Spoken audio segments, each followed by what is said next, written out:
ಒಂದೇ ಶಾಲೆಯ ಮಕ್ಕಳು ನಾವು ಒಂದೇ ಬಣ್ಣದ ಡ್ರೆಸ್ಸು. ಸಾಲಿನ ನಮ್ಮ ಉತ್ತರ ಕರ್ನಾಟಕದ ಪ್ರತಿಷ್ಠಿತ ಶಿಕ್ಷಣ ಸಂಸ್ಥೆಯಲ್ಲಿ ಒಂದಾದ ಬಂಜಾರ ಪ್ರೌಢಶಾಲೆಯಲ್ಲಿ ಸಾಂಸ್ಕೃತಿಕ ಕಾರ್ಯಕ್ರಮಗಳ ಉದ್ಘಾಟನೆ ಹಾಗೂ 8ನೇ ವರ್ಗದ ವಿದ್ಯಾರ್ಥಿಗಳಿಗೆ ಸ್ವಾಗತ ಕಾರ್ಯಕ್ರಮ ಹಾಗೂ ಶಾಲಾ ಸಂಸತ್ತಿನ ಚುನಾಯಿತ ಪ್ರತಿನಿಧಿಗಳಿಗೆ ಪ್ರಮಾಣ ವಚನ ಸ್ವೀಕಾರ ಸಮಾರಂಭ ಹಾಗೂ ಕಳೆದ ಸಾಲಿನ ಪ್ರತಿಭಾನ್ವಿತ ವಿದ್ಯಾರ್ಥಿಗಳಿಗೆ ಪ್ರತಿಭಾ ಪುರಸ್ಕಾರ.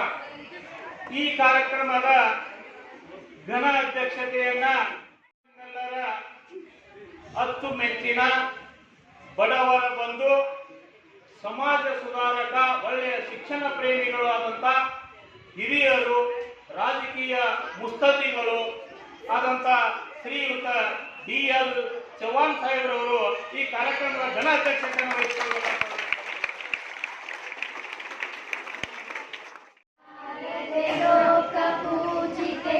ಜ್ಞಾನದಾತೆ ನಮೋಸ್ತುತೆ, ಪ್ರೇಮದಿಂದಲೇ ಸಲಹು ಮಾತೆ, ನೀಡು ಸನ್ಮತಿ ಸೌಖ್ಯದಾತೆ, ನೀಡು ಸನ್ಮತಿ ಸೌಖ್ಯದಾತೆ. ಅಂಧಕಾರವ ಓಡಿಸು, ಜ್ಞಾನ ಜ್ಯೋತಿಯ ಬೆಳಗಿಸು, ಅಂಧಕಾರವ ಓಡಿಸು, ಜ್ಞಾನ ಜ್ಯೋತಿಯ ಬೆಳಗಿಸಿ. ವಲಯ ಮಾಡುವರು ಉಳ್ಳವರು, ಜೀವಲಯ ಮಾಡುವರು. ನಾನೇನು ಮಾಡಲಿ ಬಡವನಯ್ಯ, ನಾನೇನು ಮಾಡಲಿ ಬಡವನಯ್ಯ.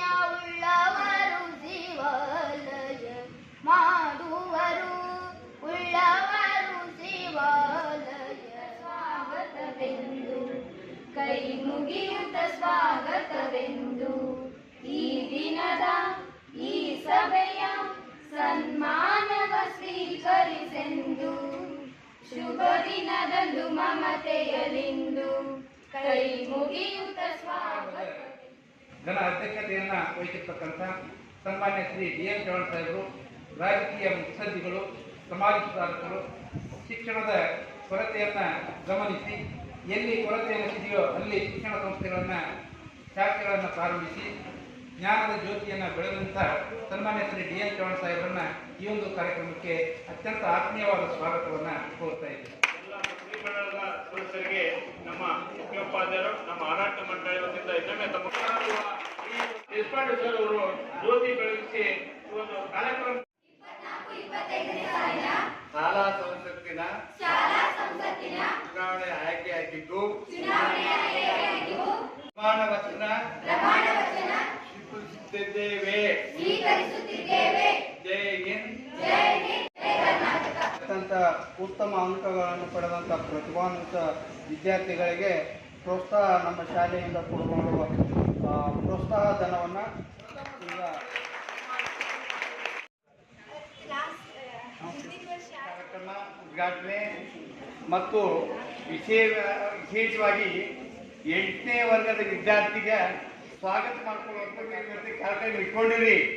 ಈ ಕಾರ್ಯಕ್ರಮ ಯಶಸ್ವಿ ಆಗಬೇಕಾದ್ರೆ ಈಗ ಆಳ್ದು ಬಂದಂಥ ಕಾರ್ಯದರ್ಶಿ ಆಗಲಿ, ಸಭಾಪತಿ ಆಗಲಿ, ಅವರ ಮತ್ತು ಮಹಿಳಾ ಪ್ರತಿನಿಧಿ ಅವರ ಜೊತೆಗೆ ಎಲ್ಲ ಕ್ಲಾಸಿನ ಸೆಕ್ರೆಟರಿಗಳು ಕೆಲವೊಂದು ಆರಿಸ್ಕೊಟ್ಟಾರೆ ಮತ್ತು ಇಲಾಖೆಗಳನ್ನು ಹಂಚಿಕೊಟ್ಟಾರೆ ಕೆಲವು ಮಂದಿಗೆ.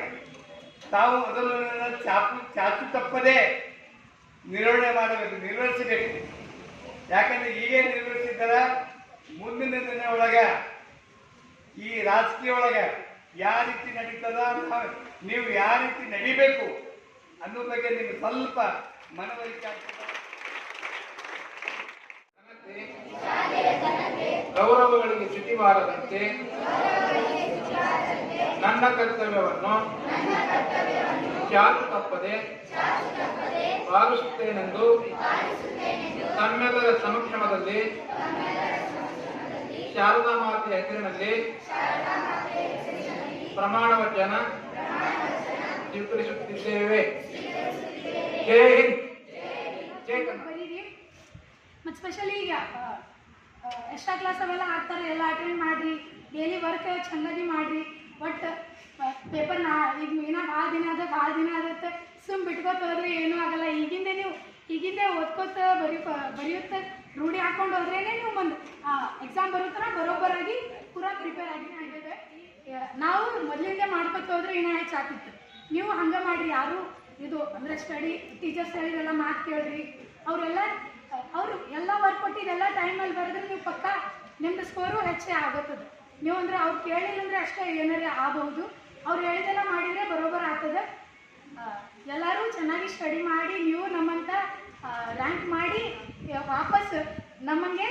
ವಾಪಸ್ ಶಾಲೆಗೆ ಬರುವಂಥ ಕೀರ್ತಿಯನ್ನು ಮಾಡಿ ಅಂತ ಹೇಳ್ತಾ ನಾನು ಹೆಲ್ಪ್ ಮಾಡಿದ್ರು. ಎಕ್ಸ್ಟ್ರಾ ಕ್ಲಾಸ್ ಇಟ್ಟಿದ್ರು. ಆಮೇಲೆ ನಮ್ಗೆ ಏನು ಗೊತ್ತಾಗಲಿಲ್ಲ ಅಂತಂದ್ರೂ ಸಿಟ್ ಮಾಡ್ಕೊಳ್ದ ಹೇಳ್ತಿದ್ರು. ಅದಕ್ಕೆ ಭಾಳ ಖುಷಿ ಆಗ್ತದೆ. ಟೀಚರ್ಸ್ ಹೇಳೋ ಮಾತುಗಳನ್ನ ನಾವು ಕೇಳ್ಕೊಟ್ಟು ಹೋದ್ವಿ ಅಂದ್ರೆ 90ಕ್ಕಿಂತ ಜಾಸ್ತಿನೇ ಮಾಡ್ತೀವಿ.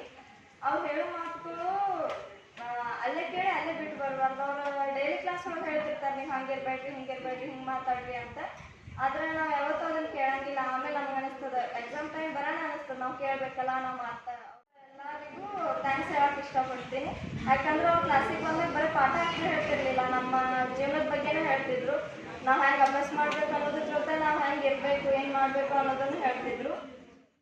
ಅದಕ್ಕೆ ಭಾಳ ಕಾರಣಗಳು. ನಾ ಎಷ್ಟೇ ತಪ್ಪು ಮಾಡಿದ್ರು ಅವ್ರು ಬೇಜಾರು ಮಾಡ್ಕೊಳ್ದು ಸಿಟ್ಟು ಮಾಡಿ ಬೈದು ಹೊಡೆದು ಹೇಳ್ತಾರಲ್ಲ. ಏನೇ ತಪ್ಪು ಮಾಡಿದ್ರು ನನ್ನ ದೂರ ತಳಂಗಿಲ್ಲ. ನನ್ನ ಬಗ್ಗೆ ಹೆಚ್ಚಿನ ಕಾಳಜಿ ವಹಿಸ್ತಾರೆ. ನಾವು ತಪ್ಪು ಮಾಡಿದ್ರು ಸರಿದಾರಿ ಒಳಗೆ ಕರ್ಕೊಂಡು ಬರೋ ಕೆಲಸ ಮಾಡ್ತಾರೆ. ಫ್ರೆಂಡ್ಸ್ ಅದ ನನಗೆಲ್ಲ ಇಲ್ಲ ಅಂತ ನಾನಿಲ್ಲ. ಆದರೆ ನಮ್ಮ ಮಮ್ಮಿ ನನ್ನ ಹೆಸರು ಇಲ್ಲೇ ನಕ್ಷಿನಿ. ಈ ಸತ 10th ಯಾರ್ಯಾರು ಓದಾಗತ್ತೀರಿ ಎಲ್ಲರಿಗೂ ಆಲ್ ದ ಬೆಸ್ಟ್ ಅಡ್ವಾನ್ಸ್. ಚೆನ್ನಾಗಿ ಸ್ಟಡಿ ಮಾಡಿರಿ. ನಾವು ಮಾಡ್ತಿದ್ವಿ ಆದ್ರೂ ಸರ್ ಹೇಳಿದ್ರು, ಸರ್ ಅಂತ ಹೇಳ್ತಿದ್ರ. ಇನ್ನೂ ದೂರ ಐತಿ ಬಿಡು, ಇನ್ನೂ ಟೈಮ್ ಐತಿ ಅಂತ ಹಾಗೆ ಸ್ಟಡಿ ಮಾಡ್ಕೊತ ಹೊಂಟೇವಿ. ನೀವು ಚೆನ್ನಾಗಿ ಸ್ಟಡಿ ಮಾಡಿರಿ. ಮತ್ತು ಯಾವ ಸಬ್ಜೆಕ್ಟ್ ಕೇಳಲ್ಲ ಹೋಗಿ ಕೇಳಿದ್ವಿ ಸರಿಗೆ, ಹೇಳ್ತಾರೆ ಅವ್ರು ಹೊಟ್ಟೆ ಸಿಗ್ತದ ಅವೆಲ್ಲ. ಈ ಸರಿ 10th ಇದ್ರೆ ಹುಡುಗಿಯರು ಮತ್ತು ಹುಡುಗರಿಗೆ ಹೇಳೋದು ಏನಂದರೆ ಈಗಿನಿಂದನೇ ಸ್ಟಡಿ ಮಾಡಿರಿ. ಫನ್ ಮಾಡ್ರಿ ಅಂತ ಹೇಳೋದಿಲ್ಲ, ಫನ್ ಮಾಡಿರಿ. ಸರಿ ನಾವು ಬರೀ ಫನ್ನೇ ಮಾಡ್ಬೋದು ಹೋಗಿ ಅದಕ್ಕೆ ರಿಸಲ್ಟ್ ಬಿಟ್ಟಾಯಿತು. ನಾವು ಸ್ವಲ್ಪ ಓದಿದ್ವಿ ಅಂದರೆ ಇನ್ನೊಂದು ಸ್ವಲ್ಪ ಹೆಚ್ಚಾಗ್ತಿತ್ತು. ನನಗೆ ಹೆಚ್ಚು ಎಲ್ಲ ಸ್ಕ್ವಾಡ್ಗಳು ಮುಂದೆ ಬರುತ್ತಾರೆ. ಹಾಗಂತ ನೀವು ಬಿಡಬೇಕು. ನೀವು ಇಲ್ಲಿ ಈ ತಿಂಗಳಿನಿಂದ ಮಾರ್ಕ್ಸ್ ಟ್ರೈ ಮಾಡಿ. ಮುಂಜಾನೆ 5ಕ್ಕೆ ಅಥವಾ 5ಕ್ಕೆ ಹೇಳಿ ಎಲ್ಲ ಸ್ಟಡಿ ಮಾಡಿ. ಮುಂದೆ ಮಾರ್ಚ್ ಹಿಂದಿನ ನಿಮ್ಮ ಪೇಪರ್ ಇರ್ತದೆ, ಆವಾಗ ಹೆಚ್ಚಿನ ಅಂಕವನ್ನು ತಗೊಳ್ಳಿ. ಎಲ್ಲರೂ ಮೀಟಿಂಗ್ ಆಗಿ ಮಾಡಿ. ಎಲ್ಲರೂ ಉನ್ನತ ಸ್ಥಾನದಲ್ಲಿ ಇದೆ. 9th ಮತ್ತು 10th ಈ ವಿದ್ಯಾರ್ಥಿಗಳು ಹೊಸದಾಗಿ ಬಂದಿರತಕ್ಕಂಥ 8 ಮತ್ತು 9ನೇ ತರಗತಿ ವಿದ್ಯಾರ್ಥಿಗಳಿಗೆ ಒಳ್ಳೆಯ ವಾತಾವರಣವನ್ನು ಕಲ್ಪಿಸಿಕೊಡಬೇಕು. ಅವರ ಕುಂದುಕೊರತೆಗಳನ್ನು, ಅವರ ಸಮಸ್ಯೆಗಳನ್ನು ತಿಳ್ಕೋಬೇಕು. ನೀವು ಅವರಿಗೆ ಸಹಕಾರ ಮಾಡಬೇಕು. ಯಾವ ಬೇರ್ಪಡಬಾರ್ದು. ಈ ವಾತಾವರಣ ಏನಿದೆ ಎಲ್ಲರೂ ತಿಳ್ಕೋಬೇಕು. ಎಲ್ಲ ಟೀಚರ್ಸ್ ಬಗ್ಗೆ ಅವ್ರಿಗೆ ಮಾಹಿತಿಯನ್ನು ಕೊಡಿ. ಸಬ್ಜೆಕ್ಟ್ ಬಗ್ಗೆ ಸರಿಯಾಗಿ ಅವ್ರು ತಿಳಿಸಲಿ. ಆನಂತರ ಅವರು ಕೂಡ ನಿಮ್ಮ ಸಹೋದರರಂತವರನ್ನ ನಡೆದುಕೊಂಡು ಒಳ್ಳೆಯ ಮಾರ್ಗದರ್ಶನ ಮಾಡಬೇಕಂತ ಹೇಳಿ ತಮ್ಮಲ್ಲಿ ಕೋರ್ತಾ ಇದೆ.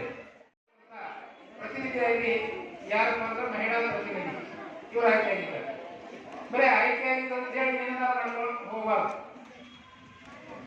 ನೀವು 2024-25ನೇ ಸಾಲಿನ ಶಾಲಾ ಸಂಸತ್ತಿನ ಪ್ರತಿನಿಧಿಯಾಗಿ ಶಾಲೆಯ ಎಲ್ಲಾ ಚಟುವಟಿಕೆಗಳಲ್ಲಿ ಅತ್ಯಂತ ಆಸಕ್ತಿಯಿಂದ ಭಾಗವಹಿಸಿ ಶಾಲೆಯ ಸಂಸ್ಥೆಯ ಗೌರವಕ್ಕೆ ಅಗೌರವಕ್ಕೆ ಕಾರಣವಾಗದೆ ಏನೇ ಶಾಲೆಗಾಗಿ ಅಥವಾ ಸಂಸ್ಥೆಗಾಗಿ ಏನಾದರೂ ಕೆಟ್ಟದನ್ನ ಬಂದರೆ ಅದಕ್ಕೆ ತಾವೆಲ್ಲರೂ ತ್ಯಾಗ ಮಾಡಲಿಕ್ಕೆ ಕೂಡ ಶಾಲೆಯ ಹೆಸರನ್ನು ಬೆಳೆಸಲಿಕ್ಕೆ ಪ್ರಯತ್ನವನ್ನು ಮಾಡತಕ್ಕಂಥ ಕೆಲಸವನ್ನ ಮಾಡಬೇಕು. ನಮ್ಮ ವರ್ಗದಲ್ಲಿ ಅಷ್ಟೇ ಅಲ್ಲ, ನಾವು ಹೊರ ಹೋದಾಗ ಕೂಡ ನಮ್ಮ ಶಾಲೆ, ನಮ್ಮ ಸಹೋದರರು, ನಮ್ಮ ಸಹೋದರಿಯರು ನಮ್ಮ ಭಾವನೆಯೊಂದಿಗೆ ಅವರ ಎಲ್ಲ ಸಮಸ್ಯೆಗಳನ್ನ ಪರಿಹಾರ ಮಾಡ್ತಕ್ಕ ನಾವು ಸುಮಾರು 3-4 ಸಲ ರಾಜ್ಯ ಮಟ್ಟಕ್ಕೆ ಸ್ಪರ್ಧೆ ಮಾಡಿದ್ದೀವಿ. ಸಾಕಷ್ಟು ಪ್ರಶಸ್ತಿಯನ್ನು ಗೆದ್ದಿದ್ದೀವಿ. ಹಾಗಾಗಿ ಆ ರೂಢಿಯನ್ನು ಹಾಕೊಂಡ್ಬಿಡ್ತೀವಿ ಅಂದ್ರೆ ನಮ್ಗೆ ಯಾವುದೇ ಭಯ ಬರುವುದಿಲ್ಲ. ನಗರದ ಪರೀಕ್ಷೆಯನ್ನು ಎದುರಿಸಬಹುದು. ನಾವು ಇನ್ನು ಮುಂದೆ ಬೆಳಿಗ್ಗೆ 5 ಗಂಟೆಗೆ ಫೋನ್ ಮಾಡ್ತೀವಿ. ಎಲ್ಲ ವಿದ್ಯಾರ್ಥಿಗಳಿಗೆ ಫೋನ್ ಮಾಡ್ತದೆ. 5 ಗಂಟೆಗೆ ಹೇಳಬೇಕು. ತಂದೆ ತಾಯಿಗಳು ಕೂಡ ತಂದೆ ತಾಯಿಗೆ ಹೇಳಿ ಅಲಾರಾಮ್ ಇಡ್ರಿ. ಮೊಬೈಲ್ ಎಲ್ಲ ಮನೆಯದು ಅಲಾರಾಮ್ ಇಡ್ರಿ. 5 ಗಂಟೆಗೆ ಹೇಳ್ರಿ. 5:30 ತನಕ ನಿರ್ಮಾಣ ಮಾಡ್ರಿ. ನಾನು ಇವತ್ತಿನ ಕೆಲಸ ಇವತ್ತೇ ಫೇಲ್ ಆಗಲ್ಲ, 3ಕ್ಕೆ 3 ಎಲ್ಲರೂ ಪಾಸ್ ಆಗ್ತೀವಿ. ಅದಕ್ಕೆ ಇಂಥ ಮನೋಭಾವನೆ ಬೆಳೆಸ್ಕೊಳ್ಳಿ. ಹೆಂಗ್ ಬರಬೇಕು? ಸನ್ಮಾನಿತರಾಗಿದ್ದರು. ನಾವು ಕರಿಬೇಕು. ನಾವು ಕರೆದು ಫೋನ್ ಮಾಡಿ ಇವತ್ತೇ ಪ್ರತಿಜ್ಞೆ ಮಾಡಲಿ, ಇವತ್ತೇ ಪ್ರಮಾಣ ಮಾಡಲಿ, ಇವತ್ತಿಂದೇ ಕೆಲಸ ಮಾಡಲಿ, ನೀವು ಯಾರು ಫೇಲ್ ಆಗಲ್ಲ. ಮೊದಲ ಫಸ್ಟ್ ಏನಪ್ಪ ಅಂದ್ರೆ ದಿನನಿತ್ಯ